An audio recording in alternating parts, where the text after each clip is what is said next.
E aí pessoal, tudo bem? Tá começando mais um episódio do Glitch, o podcast de games no Jornal Estado de Minas. E hoje nós vamos explicar o que são ports, casos mais insanos dentro dessa área e por que ele move tanto a comunidade gamer. E para conversar sobre isso eu trouxe Vitor Rocha, do programa Saber Viver da Alterosa, que também é um grande entusiasta de jogos, né? Bem-vindo, Vitor. Oh, muito obrigado, eu tô muito feliz de estar aqui, viu, Léo? É ótimo falar de jogos, é uma paixão que eu tenho assim desde criança. E estar aqui de novo também no estado de Minas é muito bom também. É um prazer, né? Você que já trabalhou também no estado de Minas, né? Você já teve uma passagem aí, né? Sim, eu fui estagiário aqui por um ano durante minha formação em jornalismo, então assim, é bem nostálgico, já faz... não faz muito tempo, mas já é nostálgico. Sim, e você também tem várias pautas aí de games que você escreveu, né? Aqui no jornal, né? Aqui eu cheguei a cobrir o lançamento do Tears of the Kingdom, fiz algumas coberturas de lançamentos da Steam, de promoções, assim, algumas experimentações também, né? Sim, e então... que de certa forma contribuiu para algum momento chegar o Glitch aí, né? Fico feliz de alguma maneira, porque assim, é muito bom ver que está crescendo, que a pauta de jogos está sempre bem falada, é muito legal ver isso crescer. Mas...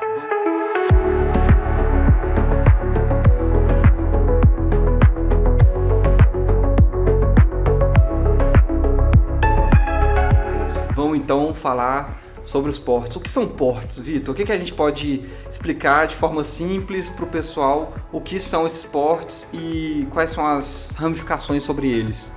Bom, vamos lá. Port é uma tradução de um jogo, é uma transposição dele de uma plataforma para outra. Então assim, o jogo ele originalmente vai para uma plataforma e depois ele é adaptado para outra.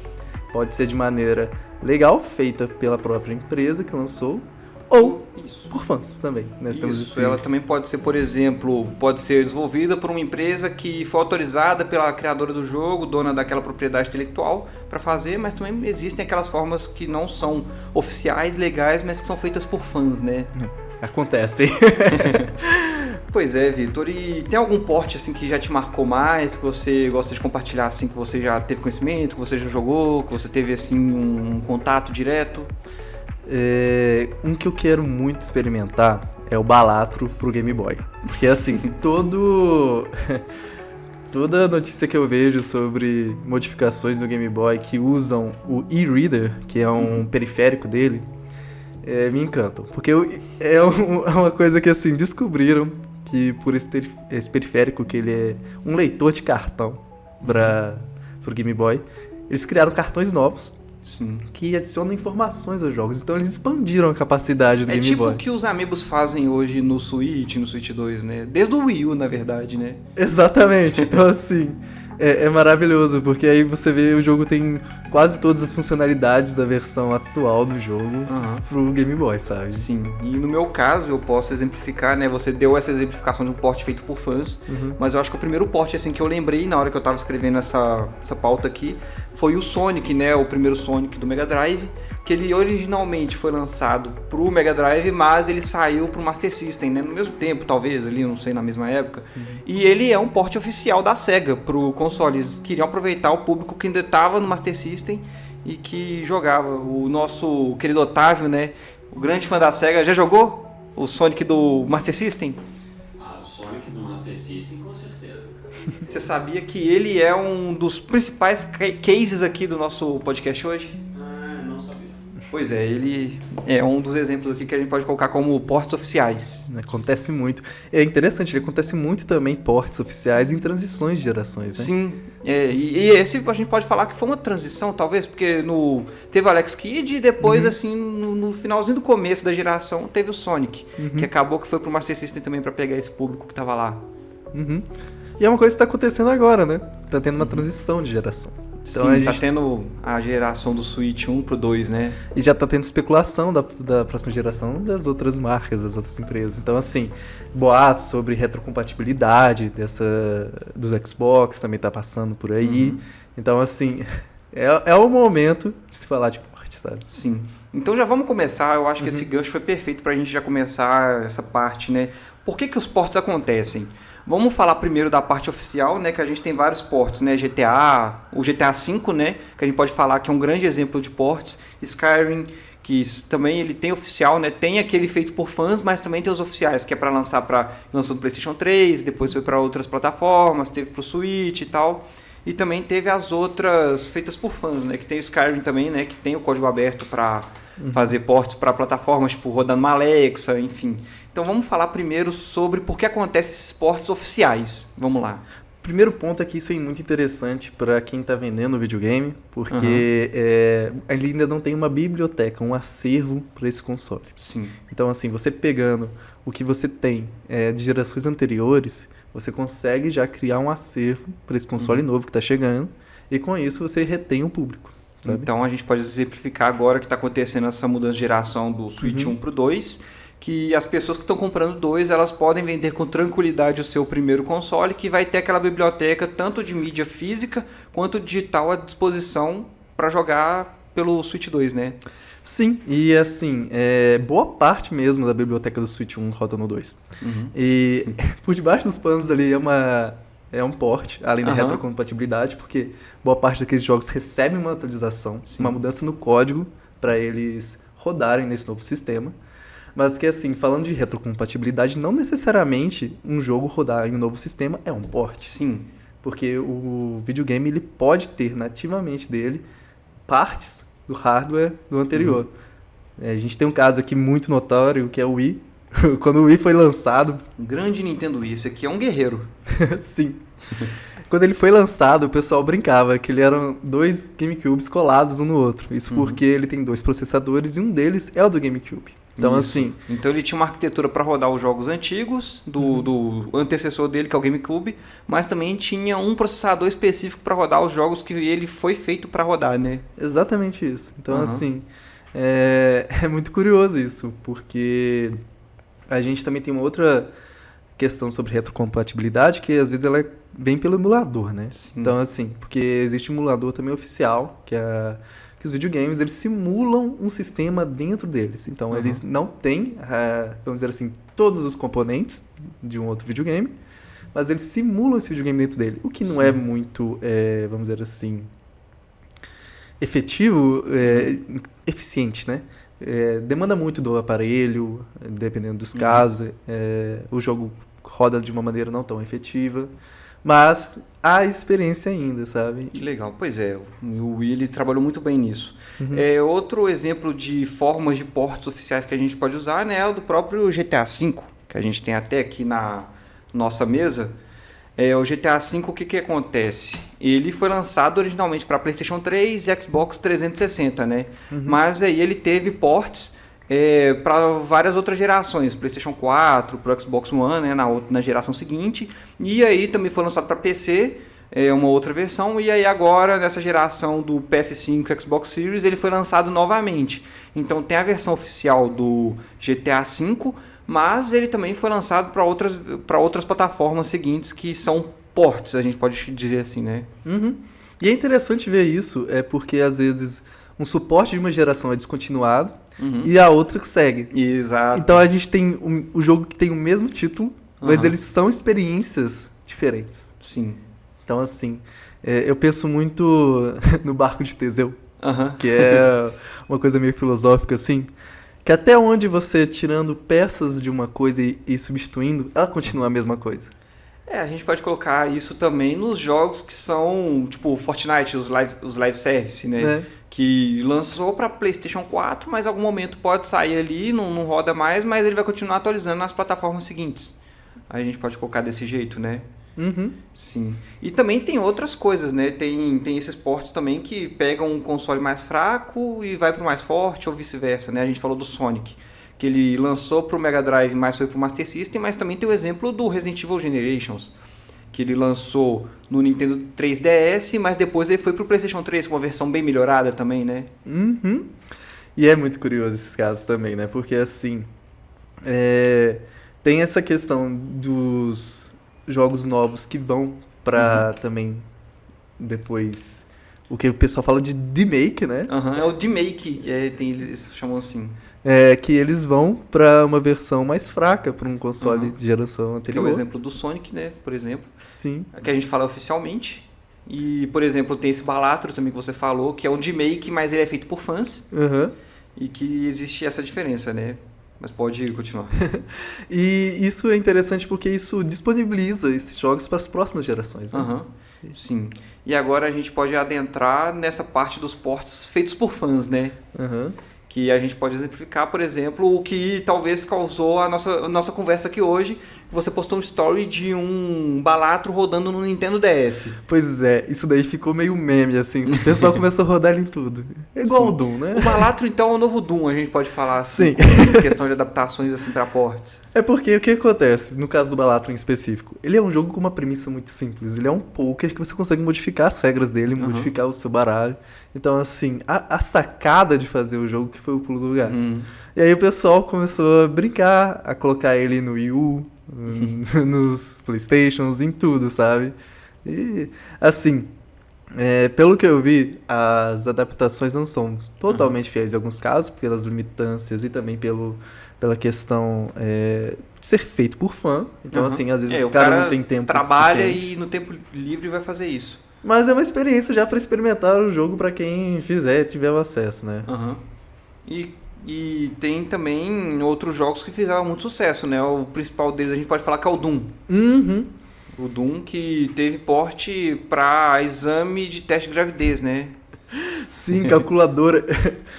Teve uma época que tava viral, o pessoal modificando assim, lugares de pagamento de caixa eletrônico, coisas para fazer pedidos em restaurantes e tudo mais, para inserir o Doom ali, sabe? Sim. Calculadora.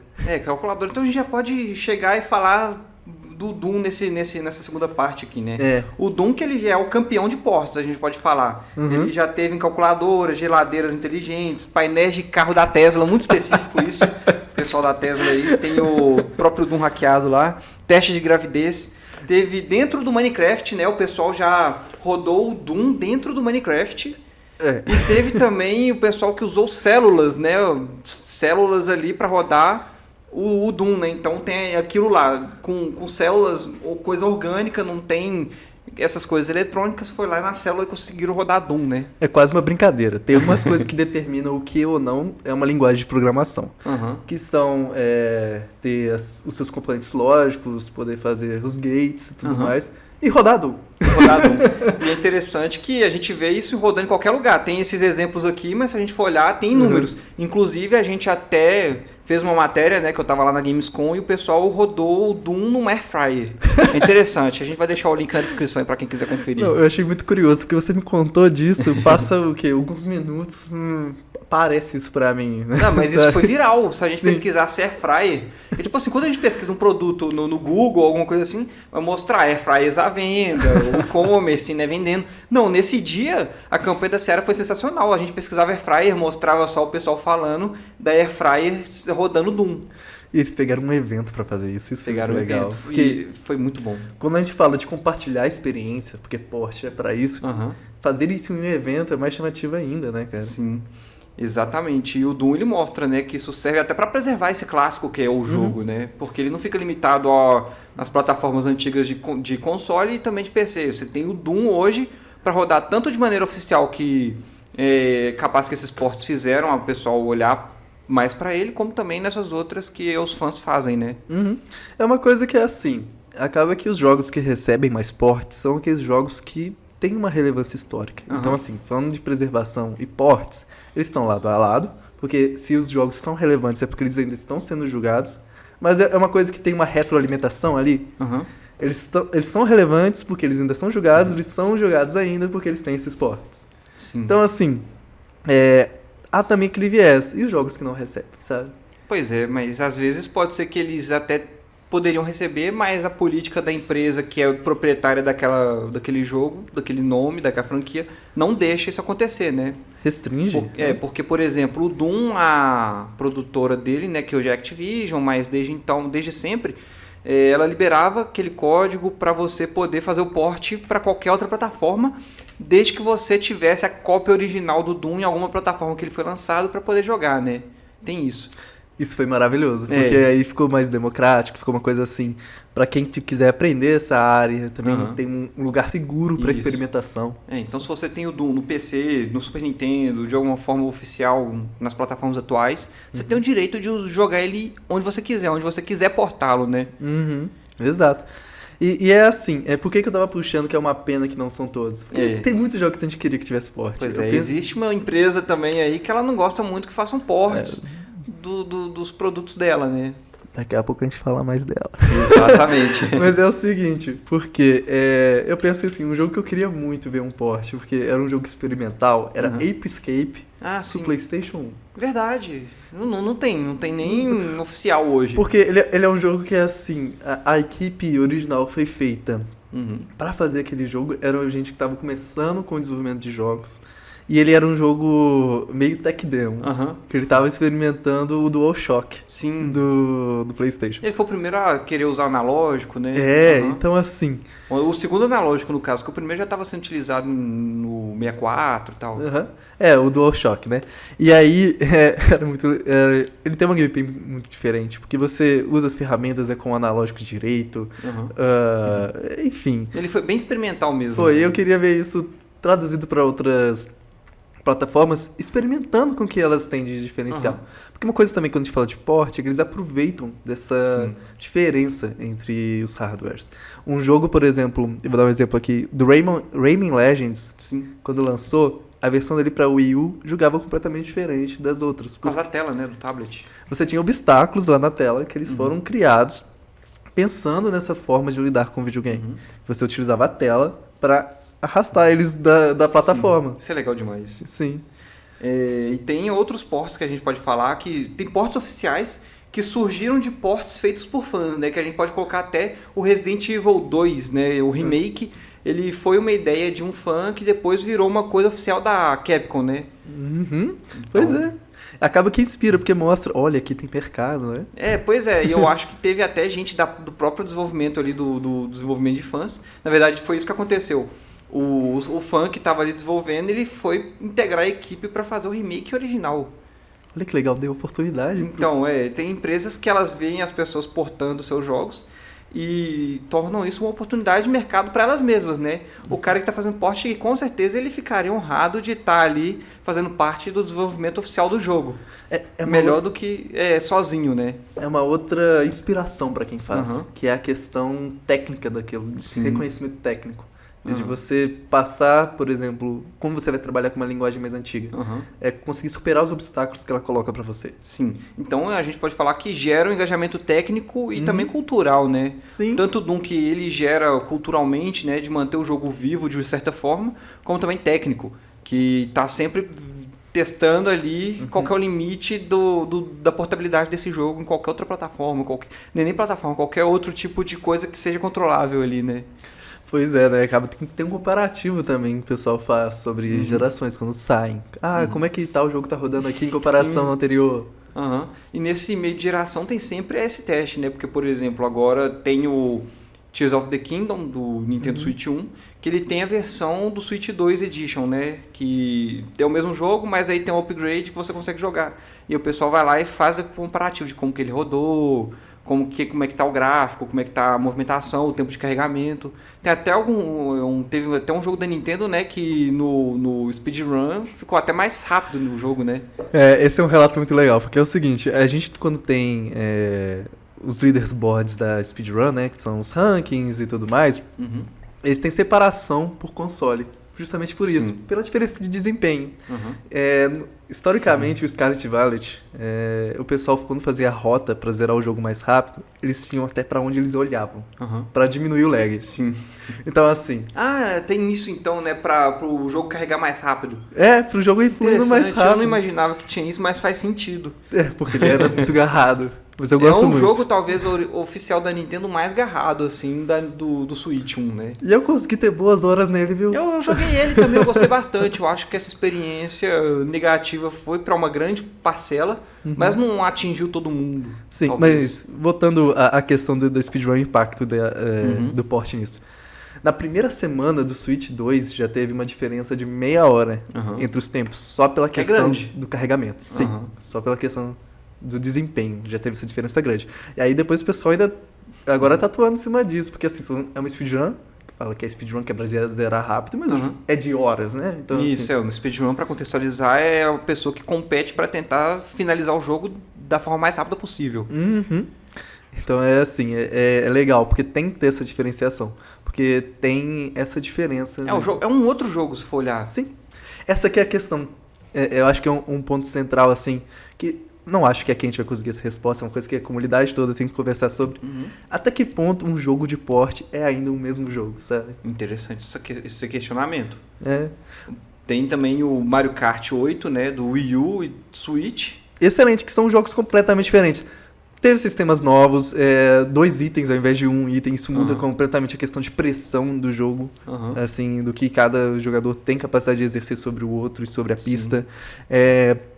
Tem a diferença da DLC, ainda mais em gerações mais antigas que não tinham tanto essa cultura da DLC. Quando eles passam o jogo para outra, que tem DLC, o jogo muda. Vira outra experiência. Sim. Então, assim, até quando o Mario Kart 8 é o Deluxe e vice-versa, sabe? Isso, porque o Deluxe ele já veio com todas as expansões do primeiro jogo, né, da primeira versão do Wii U, e a partir disso ele virou um jogo completo e foi tendo outras expansões, né? E hoje em dia você não consegue jogar o 8 do Wii U online mais.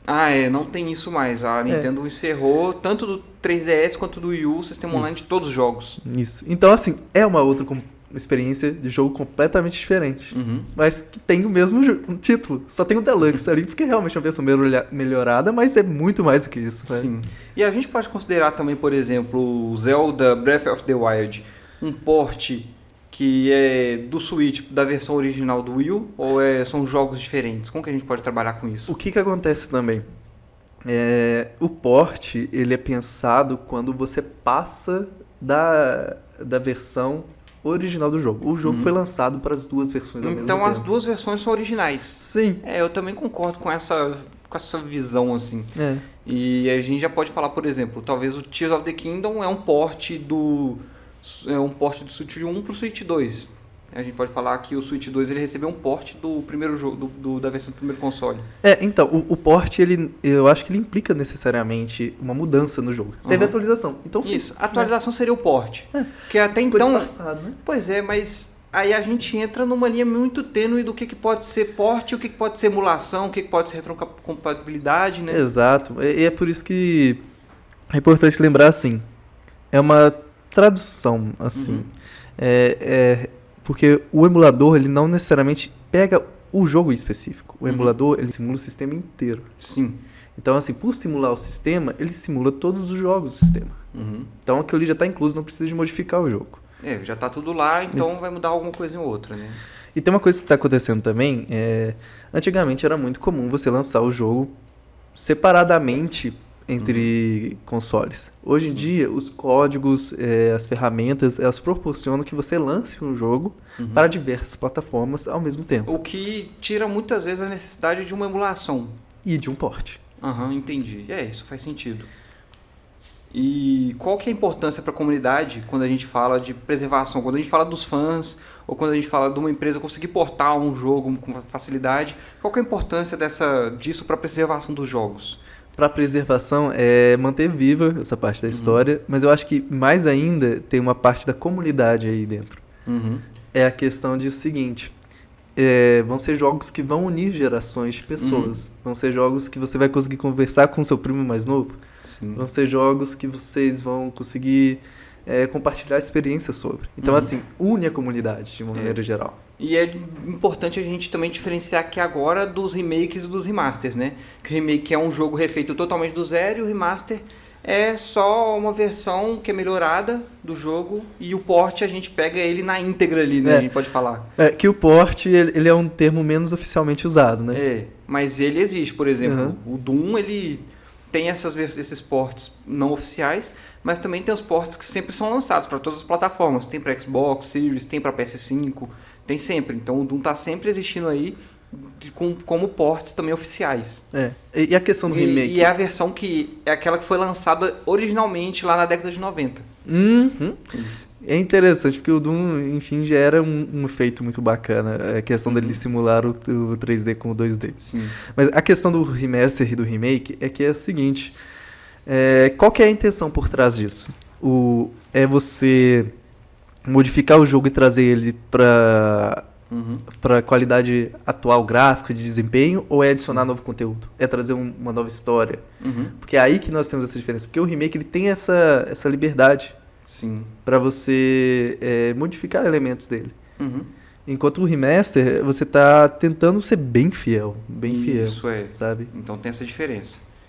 E quais outros exemplos a gente pode falar de ports? A gente falou muito do Doom aqui, mas tem outros jogos que são muito famosos também. Tem o Skyrim, né? Tem outros jogos aí. Quais que a gente pode citar? Tetris não pode ficar de fora disso. Tetris, é verdade. Também é uma forma de programação muito fácil, né? A gente pode ver que é só aquele negócio dos blocos, mexer nos blocos ali, uma forma de programar isso. E também tem outros jogos que são mais complexos, que também dá para fazer o port. Como o Skyrim, né? Porque já tem o código livre e é a mesma lógica do Doom. Que se a pessoa tiver a cópia original, ela pode portar para onde ela quiser, né? São as duas grandes maneiras do pessoal fazer. Ou eles pegam do zero, e isso aí é mais aplicado para códigos mais simples. Que é o Tetris. Que é o Tetris, por exemplo. E tem outros que têm essa transposição do código do jogo que já existe. Sim. E tem outras versões de ports, como o Mario 64, que ele saiu para o Nintendo 64, né? Mas o pessoal fez um port, fãs, né, fizeram um port do jogo para PC com Ray Tracing, com gráficos em 4K. Então tem isso também, né? E o Mario 64 teve muitos ports oficiais também. A questão do 64, do Mario 64 é que ele...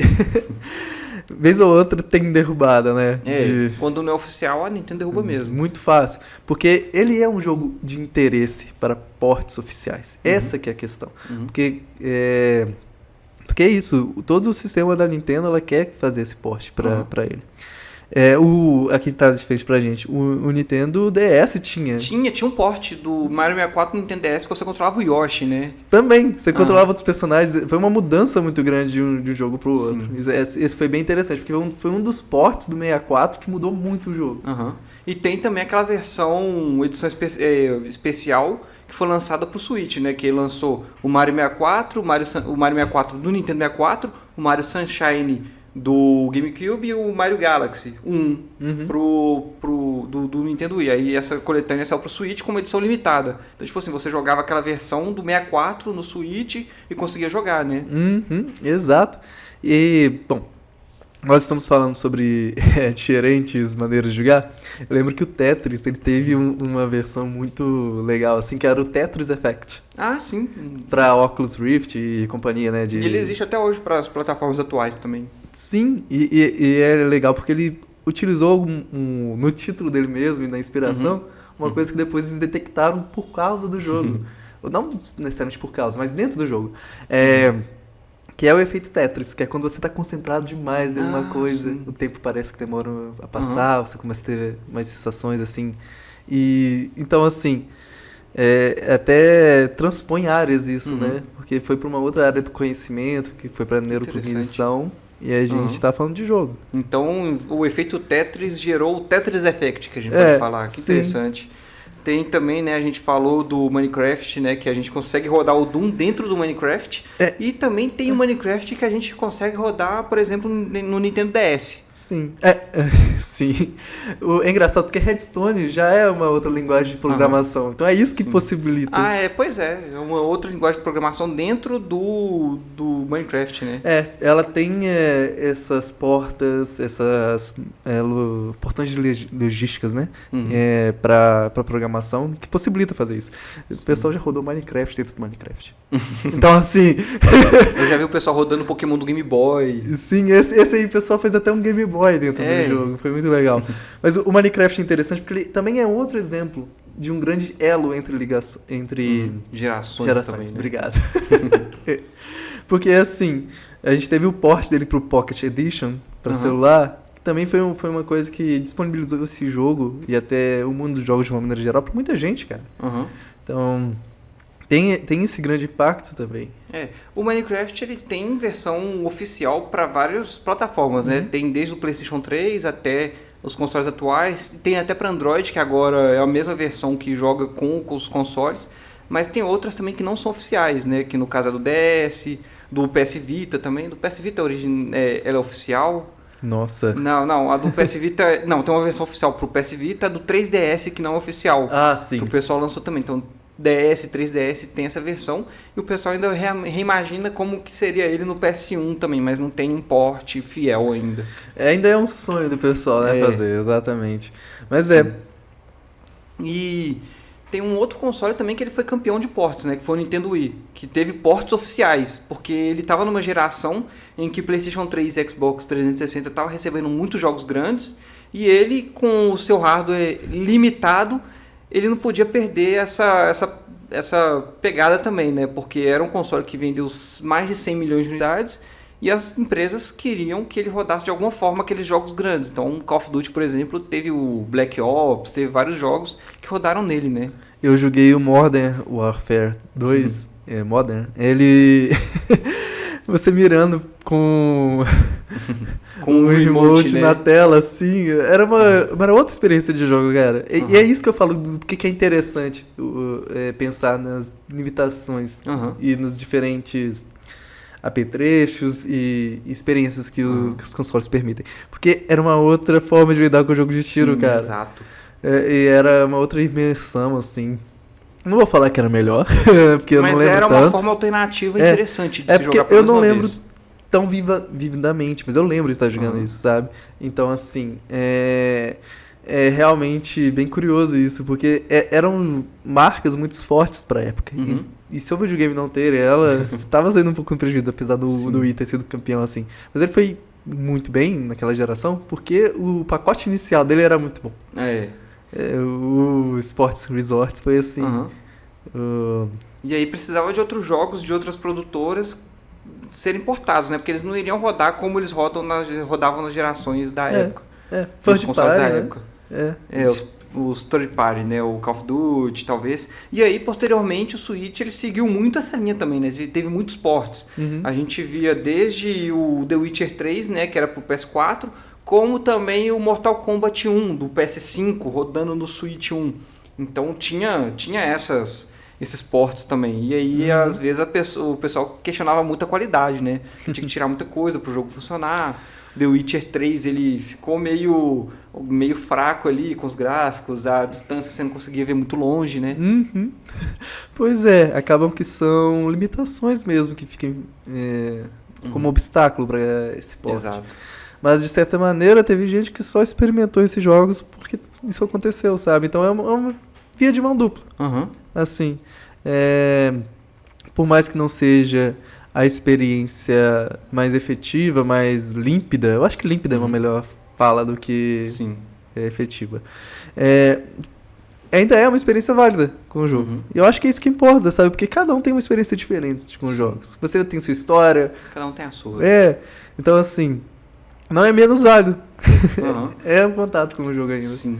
Agora vamos discutir os aspectos legais e éticos dos portes feitos por fãs, né?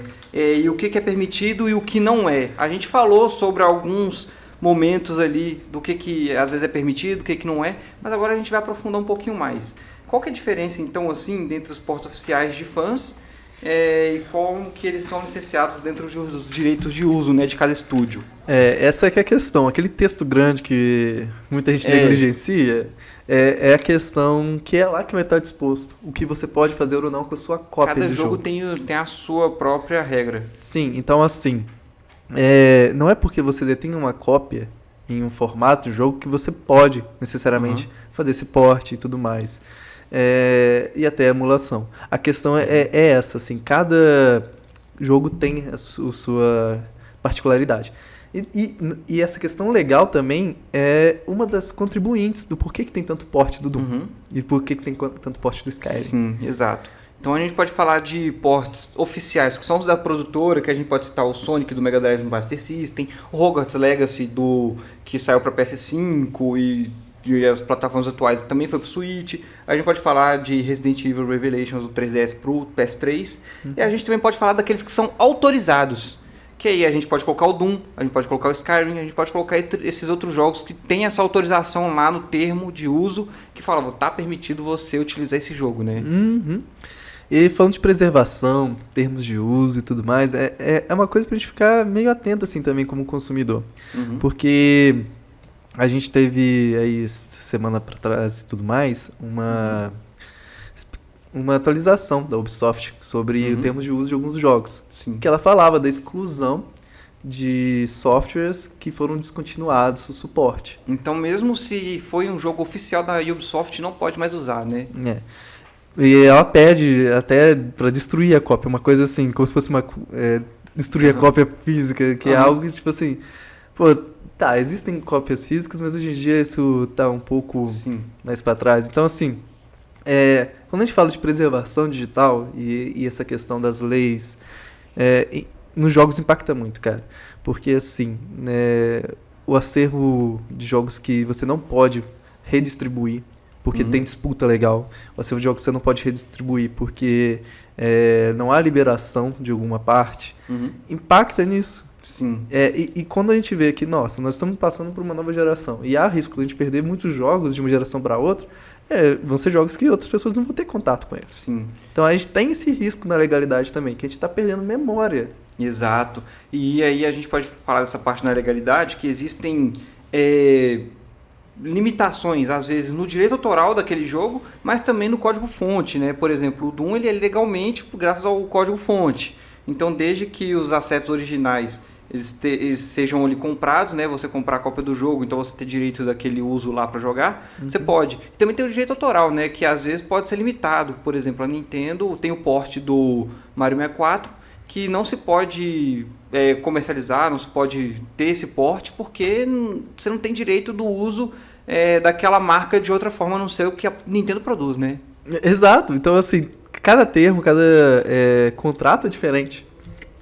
Então, assim... Então, por exemplo, você não pode pegar o Mario 64, fazer um port dele pro Xbox, mesmo que você tenha ali o cartucho ou o jogo no console que ele esteja oficialmente. E pensando de novo na preservação digital, o que acontece muito beleza, depois de passado o tempo, as empresas falem, deixam de ter mais impacto, assim, mais controle sobre algumas obras. Essas obras elas se tornam abandonware, né? Sim, abandonware, que é um tema que a gente pode falar um episódio inteiro sobre isso, inclusive, né? Nossa. Mas contextualiza pra galera entender o que eles são. Por favor, um episódio sobre isso seria maravilhoso também. Bom, abandonware é o seguinte... são jogos que não têm mais o interesse comercial, o interesse de manter, exercer o direito de autoridade sobre ele, por N motivos. E aí, eles são abandonados mesmo. E daí que vem o nome. O software com abandonado, abandonware. E aí tem vários motivos para eles serem abandonados dentro desse sentido, né? Pode ser porque a empresa acabou, e aí não, ou pode ser porque aquela franquia não dá lucro, mas ainda há entusiastas, né? E é nesse momento, a partir desse momento que eles se tornam isso, que eles detectam que esse jogo está nessa categorização, é que eles conseguem ter a liberdade para fazer essa preservação em acervos de bibliotecas online. Tem o archive.org, que é tipo um dos maiores que tem. Então, assim, é só nesse momento que a gente consegue ter uma ação melhor sobre essa preservação. Sim. E quais são os outros exemplos assim que a gente pode ter de restrições legais dos jogos, né? A gente vê a Nintendo derrubando muitos, né? E tem outros casos aí também, né? Eu acho que coisas que parecem um plágio, né? Assim, isso, plágio, tem muito. Porque assim, às vezes você vai, um fã vai querer passar um jogo por outro quando vai fazer o port. Então assim, você pega inspirações, dá um exemplo corriqueiro assim, que não foi o caso, né? Mas de fazer do Minecraft vai parecer com Terraria, e aí tem uma disputa legal, sabe? Mas tem outros jogos, tem jogos também que passaram por isso, né? Por exemplo, teve o Overwatch que lançou, e aí tem uma empresa que ela fez o Paladins. E ela vivia fazendo essas coisas, né? Tipo, jogos genéricos de algum outro jogo que foi lançado. Isso passa, né? Exato. Pois fica bem no limiar, assim, da legalidade das coisas. E é uma coisa que entra em disputa, sabe?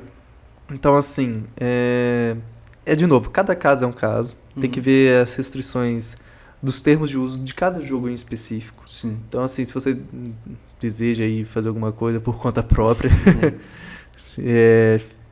esteja atento a isso, porque é algo que está nesse limiar, não é algo que é legal para todos os casos. Então, assim, essa é que é a questão principal. A lei, ela influencia muito nos jogos, né? Então, quando a gente pega e tenta ver casos de gente pegando as coisas sem pesquisa antes, é que nós temos casos de restrições, casos de processos legais, e é coisa que a gente não gosta de ver, sabe? Então tem que estar sempre de olho o que é oficial, o que não é, para não ter esse problema. Mas fazendo agora um balanço, quais são os pontos assim que a gente pode ver que são positivos dos ports, tanto oficiais quanto de fãs, e o que são negativos em cada um deles? Primeiro de tudo, ligar pessoas, gerações, de comunidade, isso. Manter a história viva. Pontos negativos, experiências reduzidas. Eu acho que às vezes quando você faz um port, você não tem aquela experiência, né? E se, tipo assim, você só tendo contato com aquele port e não ter mais o original, também pode ter esse problema mesmo. Mas de uma maneira geral, eu considero que os impactos são mais positivos. Porque, assim, é uma parte de deixar mais acessível mesmo esses conteúdos tão importantes assim, para a cultura de jogos. Sim. E eu acho que é até interessante a gente fazer essa pergunta para o público, né? Agora, a partir de agora, no Glitch, a gente vai fazer isso. Você que está assistindo a gente, qual que é a sua opinião sobre esse debate dos ports, né? Eles ajudam a preservar? Você teve contato com algum port? Qual que é a sua opinião sobre isso? Deixa aí nos comentários, deixa aí no Instagram também, nas nossas redes sociais, que é bem interessante a gente também ouvir a galera, né? Eu quero saber também quais jogos eles queriam que fossem exportados para outras plataformas. Isso ia ter muita ideia legal aí, ia ter muita coisa legal. Talvez um exclusivo da Sony, no Nintendo, tal. Hoje já tá tendo isso, mas imagina naquela época que era tudo muito fechadinho. A gente tá numa situação meio sinuca, assim, que a gente tá com todas as empresas tendo uma especialidade diferente. Uma vai ser pelos exclusivos, uma vai ser pelo desempenho do videogame, outra vai ser sobre os outros serviços que ela oferece. E isso aí tem outros impactos aí na comunidade, porque acaba que quando cada uma tem essa especialidade, tem um monopólio de alguma coisa ali. Sim. Então tem que ficar bem atento a essas questões. Mas é isso aí, Vitor. Muito obrigado por ter vindo aí ao Glitch. Foi um prazer a gente conversar e eu acho que a gente pode debater em episódios futuros outros temas assim mais nichados como esse. Eu acho que é bem interessante. Nossa, muito obrigado por ter me recebido aqui. Muito obrigado também aqui, pessoal do estado de Minas. Um abraço para todos. Sou muito feliz de estar aqui. Obrigado, viu? E fique à vontade se quiser divulgar uma rede social sua, algum projeto, aí o espaço é seu. Não, mas eu queria agradecer mesmo, é muito bom estar aqui falando de jogos, que é um assunto que eu sou apaixonado. Eu tenho meu primeiro videogame desde os 3 anos de idade, tá aí até hoje, então assim, que foi um Play 1. Então assim, ver também, acompanhar dessa questão de ver um jogo transitar de uma atmosfera para outra, de poder falar sobre eles com gente que eu gosto, gente que eu conheço. Então, assim, isso tudo eu devo em parte também pelos ports. Então, eu estou muito feliz de estar aqui, de poder ter falado sobre isso. E muito obrigado, viu? Você que ouviu até agora. Vejo vocês em uma próxima edição, né? Isso, também agradecer quem ouviu a gente até o final e convidar você, né, para assistir todos os outros episódios. A gente está disponível tanto no canal do Portal Wine no YouTube quanto no Spotify. Então, pesquisando lá Glitch Club no Google, você consegue achar. E tem nossas redes sociais também, né, que é @Glitch Club, que a gente mostra bastidores, cortes e outros conteúdos aí relacionados a games. Então, a gente fica por aqui. Muito obrigado, Vitor. Até a próxima, pessoal. Falou!